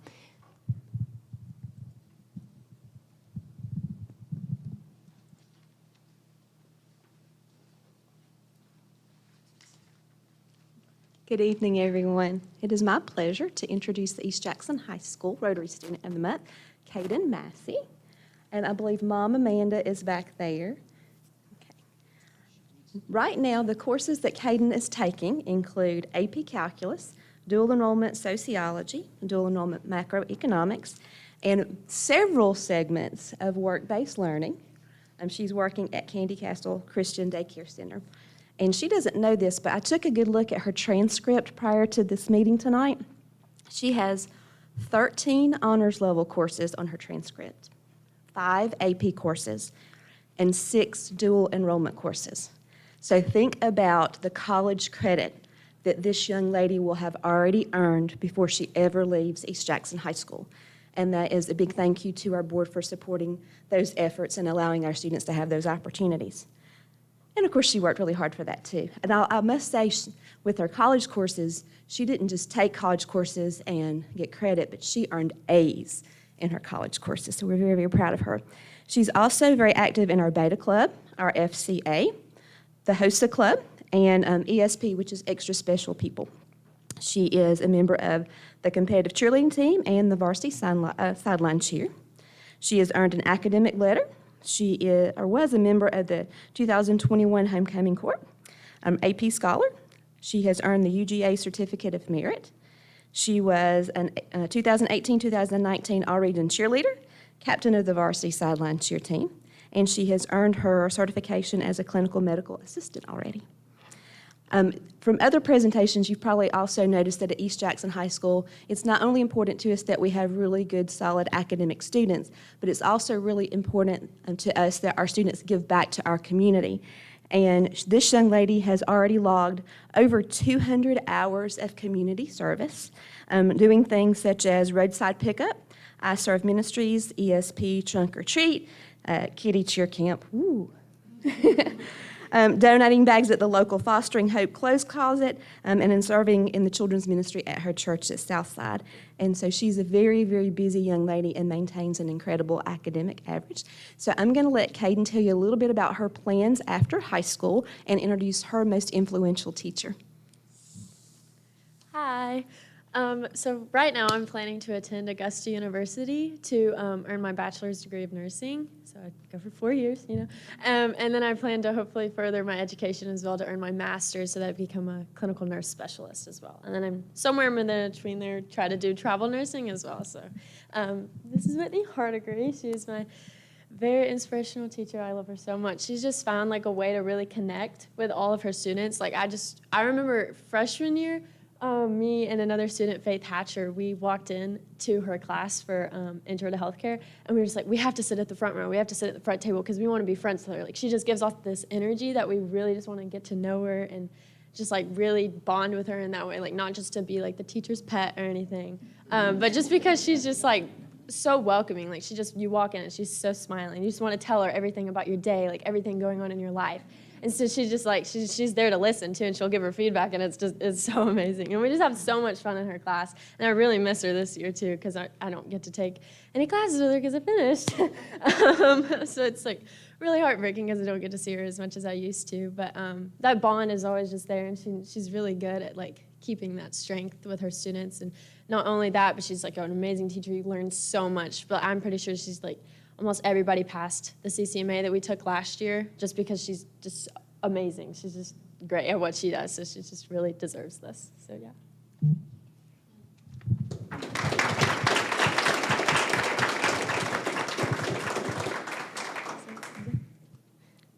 Congratulations to both of you, and thank you, Mom and Dad, for coming and celebrating with us. We are so privileged to be able to share time with your children, and quite a gift. So thank you for being here. And I think Ms. Hardegree's part of our top 3 of Teacher of the Year as well. And we'll find out next month who our Teacher of the Year is, but she's earned lots of accolades, rightfully so. Mr. Wester, if you'd like to bring forth the Jackson County High School Rotary Student and Teacher of the Month, we look forward to hearing from you.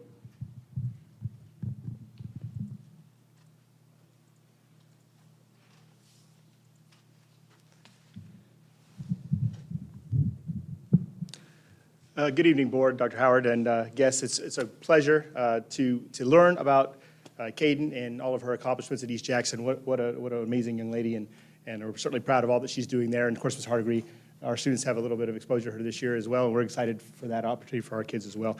I am privileged and pleased, ladies and gentlemen, to introduce the Jackson County High School Rotary Student of the Month, Adrienne Gibo. And Adrienne is a senior at Jackson County High School. She is accompanied tonight by her parents, by their parents, Katie and Mike, who are in the back there, and grateful for their attendance this evening.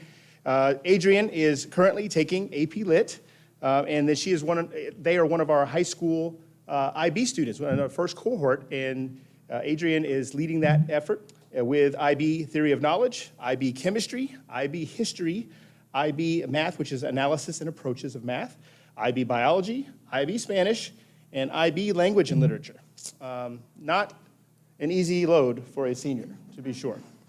In addition, Adrienne has taken in preparation AP Lang, AP Calculus AB, and AP Calculus BC, AP World History, and AP Human Geography, in addition to so many other courses in preparation for the IB program, which is really a 2-year program that they're involved in.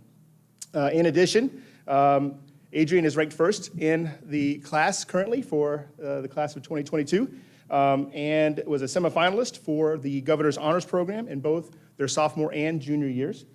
Has also been recognized by the National Merit Scholarship Organization as a commendated student for performance on standardized testing heading into this year. So certainly has shown well in terms of preparation for college in that area.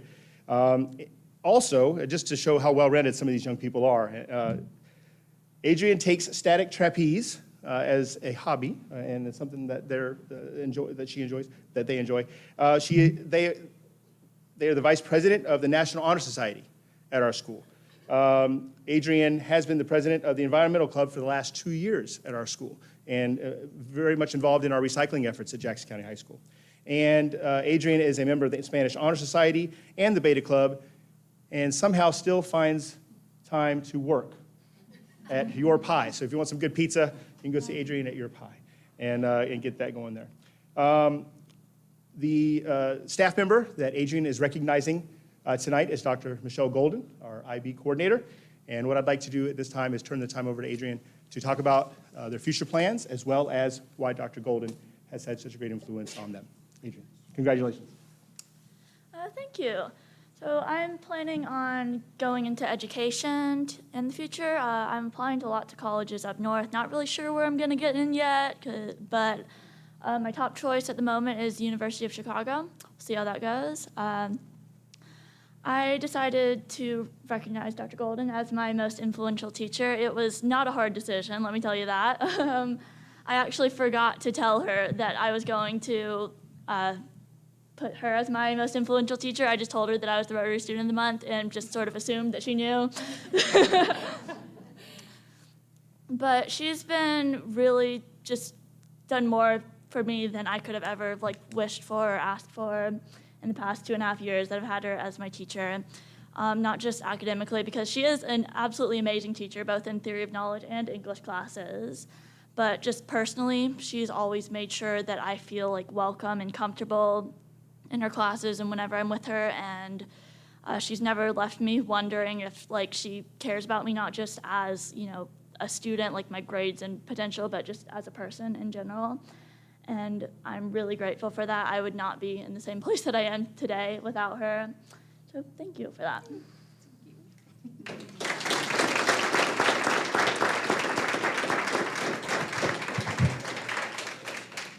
Congratulations, Adrienne, and to Dr. Golden, who we know has worked really hard, and we're so proud of Adrienne and the work that the IB program is bringing to Jackson County High School. And again, thank you to Mr. and Ms. Gibo for being here with her as well. We're proud of her. All right, each month we also get to highlight a Mindset Matters, so I'm going to turn it over to Mr. Nicholson, and I will project this, and you can speak to it if you have a highlight or two. Thank you, Dr. Howard. So this month, Rusty, it's on, but it's not, there you go. All right. This month is We Are Connected, and so as Dr. Howard scrolls through, so you can see, I'm going to speak to those points, Dr. Howard, just so, since we didn't get a chance to have it scrolling live before our meeting, if you'll get to the actual individuals, then I'll speak a little bit about what the theme is this month with We Are Connected. The four characteristics of We're Connected. The first one is embracing everyone and just having that mindset that what can I do for you? What can I do to serve you? What can I do to help make your life better? And so everyone you're going to see here, that's the face of East Jackson County High School. I mean, that's a great one to pause on right there. There's no doubt when you walk in that she is ready to serve you, whatever she needs to do. So that's the first characteristic, and as you continue to scroll through, Dr. Howard, the second characteristic is that you want to maximize positive relationships. You know, there's a lot of negativity in the world. There's a lot of reasons why you can be down, why you can be upset. But if you really just focus on those positive relationships and being a positive individual yourself, then you're pouring that positivity back into the world. Again, you're going to see a theme is, look at all the smiles. All these will be on social media tomorrow, so you'll be able to, in fact, some will be out there this evening already. But all these are individuals who just really exude that sense of positivity. And the third quality characteristic that we're actually celebrating in our teachers and our leaders tonight is build your dream team. And in fact, our district office will work a little bit on this tomorrow as we go through our professional development. And that concept is make sure that you surround yourself with people who lift you up, people who believe in you, and be the person that also lifts other people up and believes in your friends and family and colleagues. And so each school has identified a teacher and a leader. They will get a gift card. They'll get a certificate of recognition. They'll get posted out on the social media. And so we just are real grateful that we have our teachers, leaders, and our schools out there just making the world a better place by just being amazing human beings.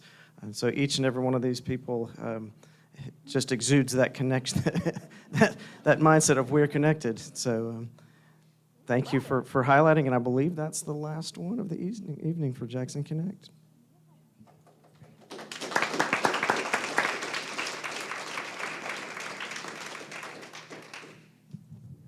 Very good. I want to bring to your attention, as I mentioned earlier, that this is National School Bus Safety Week.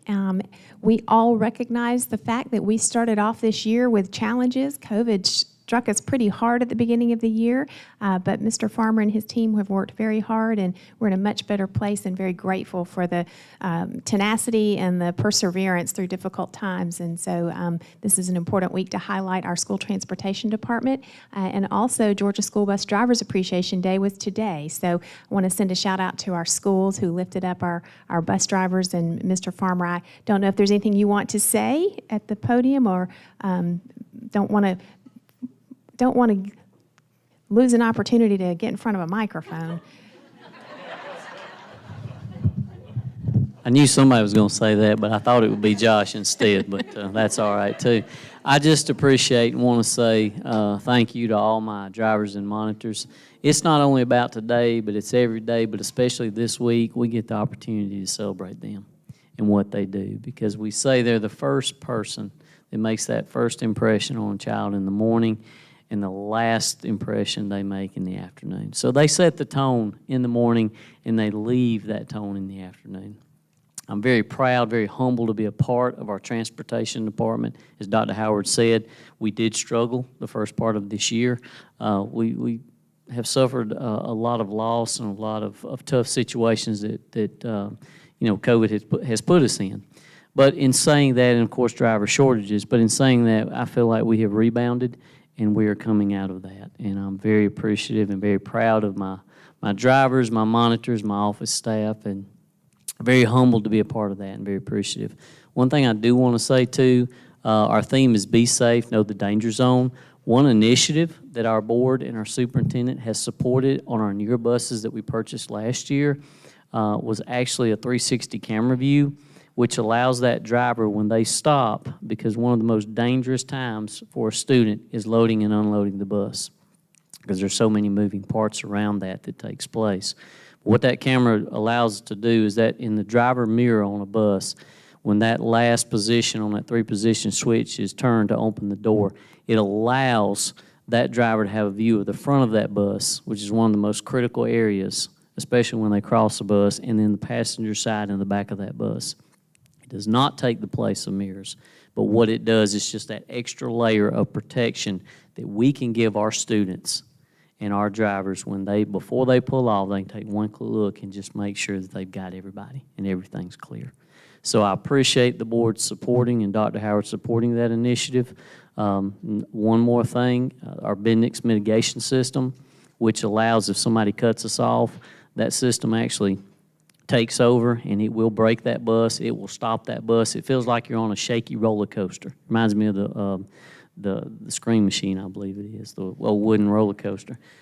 I aged myself there. But in saying that, these type of safety things that we can do, we appreciate so much our county, our community supporting those initiatives and our board and superintendent. So we're very excited about loving on our drivers this week, and we have a lot of great things planned as the schools do for the entire week. Dr. Howard, board, thank you. Thank you, Mr. Farmer. I sort of teasingly say that, Mr. Farmer, but when you talk about service mindset, I can promise you that not every transportation department has the same mindset as Mr. Farmer's leadership with the way that they take the transportation very seriously and safety very seriously. So thank you for that. All right, that's all the general comments we have, and thank you to parents and family members who are able to come for our celebrations. David, I'd have let you keep that mic. You could have taken it back to your seat if you'd like, just in case you didn't finish.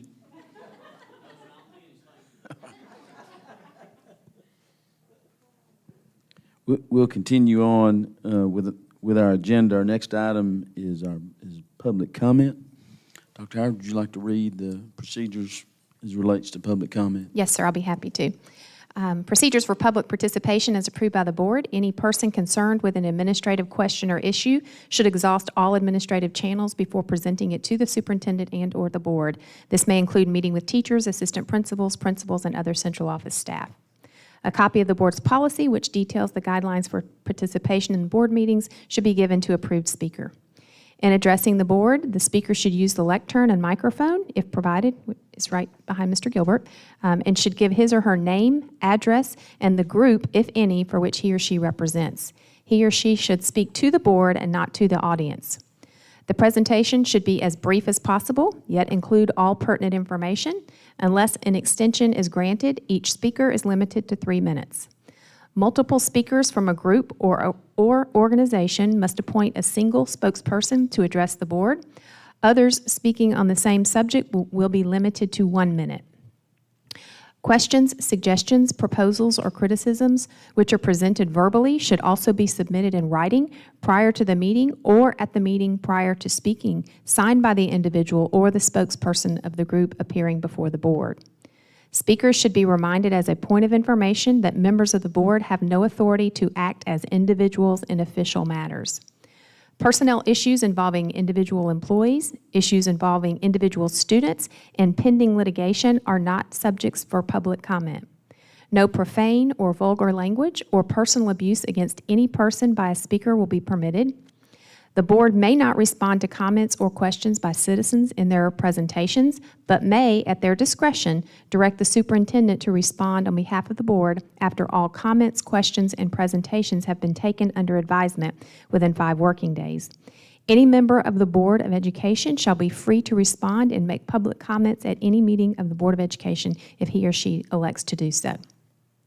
Public comments portion of the board meeting will be limited to 30 minutes. Citizens wishing to address the board will be called in order received by the superintendent's office. The board, as their discretion, may call a special meeting to hear additional comments or may ask that citizens speak at a future regularly scheduled monthly meeting. The board chairperson or other presiding officer has the authority to terminate the remarks of any individual when he does not adhere to any of the above stated rules. And here's the policy.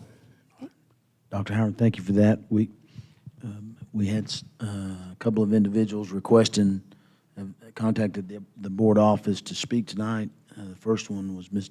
Denise Flowers. Is Ms. Flowers here this evening?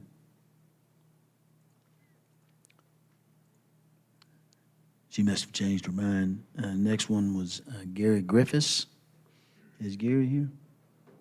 All right. We appreciate you coming forward and contacting the office prior to tonight. Mr. Griffiths, if you would, state your name and address for the record, please.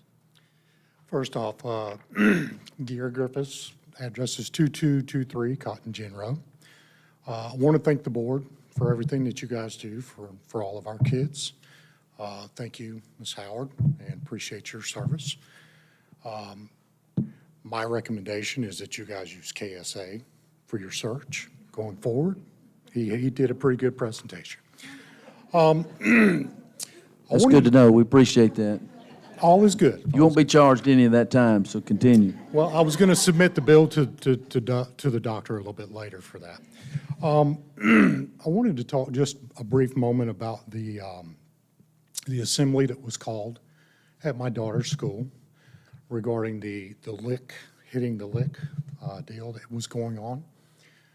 There was some things that were said to the students within this assembly that, quite frankly, as a parent, I'm really not happy about. I'm not going to go into great detail and get too crazy on it. My wife typed up a list of all of the things that were said. We'll give that to you guys as a copy, just so you are aware. I will touch on a couple of things that my daughter and another student reiterated to us, my wife and I, and their parents. They were told that they were stupid. They were told that they were dumb. They were told that when they get to school that the parents and the administration are their moms and dads. One particular person, and again, this is on here, said that the only difference between her and the sheriff's deputy that was standing there with her at that moment was the fact that he had a gun and he had handcuffs and she didn't, and they better be lucky that she didn't. That's not how any administrator should be talking to our children, period, in the story. I have no problem with discipline at all whatsoever, and my daughter can attest to that if you guys want to hear from her. But at the same time, we should be respectful, we should teach respect, and we should earn respect. So I wanted to make sure that you guys were made aware that this is going on. And as a parent, I don't expect this to be taking place in my daughter's school, period. And I would expect that you guys would not expect that with your children as well. So on that note, I just wanted to make sure that you guys, like I said, we're aware of that. We don't condone any kind of vandalism or any kind of violence or anything like that. And by all means, I feel that children that are doing things like that should be prosecuted and should be kicked out of schools. Going to a school is a privilege. But at the same time, my daughter and all of the students in that schools, in your schools have rights, and they are people, and they should be spoken to and treated as such. So thank you for your time. Thank you.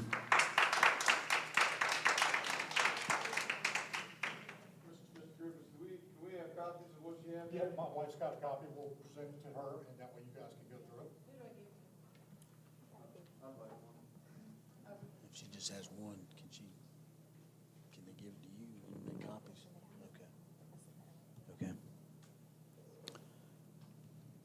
Okay. Is there anyone else wishes to address the board?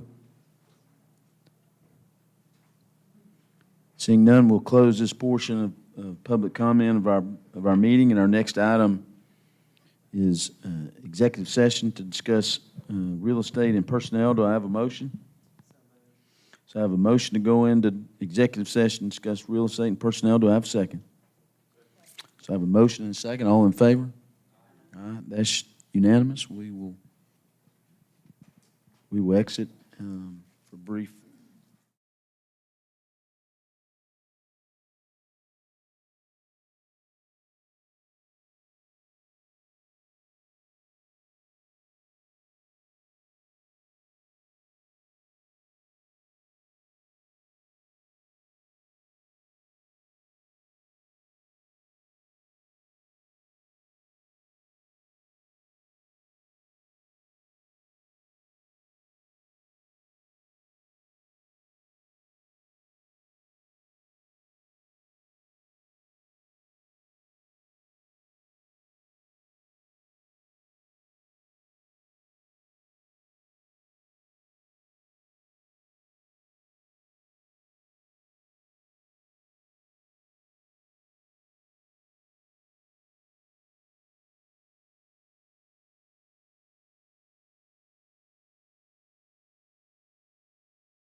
I'd like to entertain a motion to return from executive session. Do I have a motion?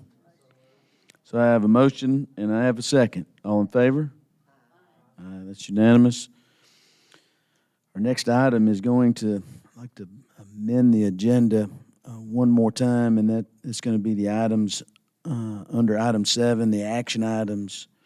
We currently have items 1 through 3. We will add a fourth, but first we would like to amend number 1 under the action items to amend it to read, recommend the attached MOU and pending lease agreement with Jackson County Chamber of Commerce be approved. So if I could have a motion on amending the agenda. Do we have to do these individually, or can we do them one at a time? Or do them together? Okay. I guess we'll amend it, then we'll come back and vote. Is that okay? So we're going to amend the agenda, and then we'll come back and vote. So I have a motion and a second to amend item 1 or item I as I read it. So a motion and a second. All in favor? That's unanimous. The next item to amend on the agenda would be number 4, and that would be recommend the purchase of the Sterling Farms property, 122.26 acres. I have a motion to amend the agenda to include that item. So I have a motion. I have a second to amend the agenda. All in favor? That's unanimous. We now have 4 items under our action item that we will vote on individually. So the first item under item 7, I know this sounds like a lot of lifting for the folks at home. If you're used to keeping baseball scores, this ought to be pretty easy. Considering the Braves game last night, I'm sure everybody's been doing that. So item 1, recommend the attached MOU and pending lease agreement with Jackson County Chamber of Commerce be approved. Do I have a motion? So I have a motion to approve. Do I have a second? I have a motion and a second. All in favor? Aye. That would be unanimous. The second item is I recommend the purchase of the North Operations Site. Do I have a motion? So I have a motion to recommend the purchase of the North Operations Site. Do I have a second? I have a motion and a second. All in favor? Motion passes.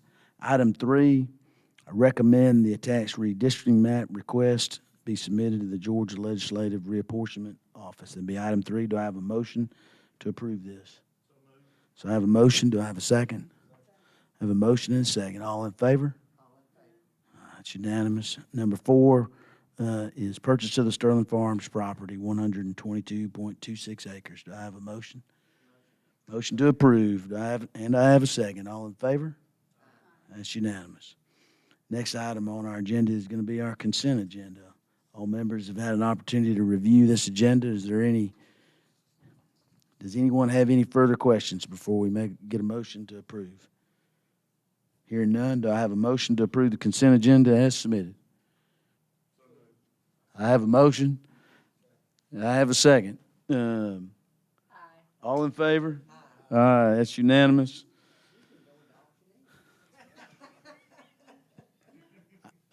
I won't even play around tonight. Mr. Farmer, you want the microphone? You can continue.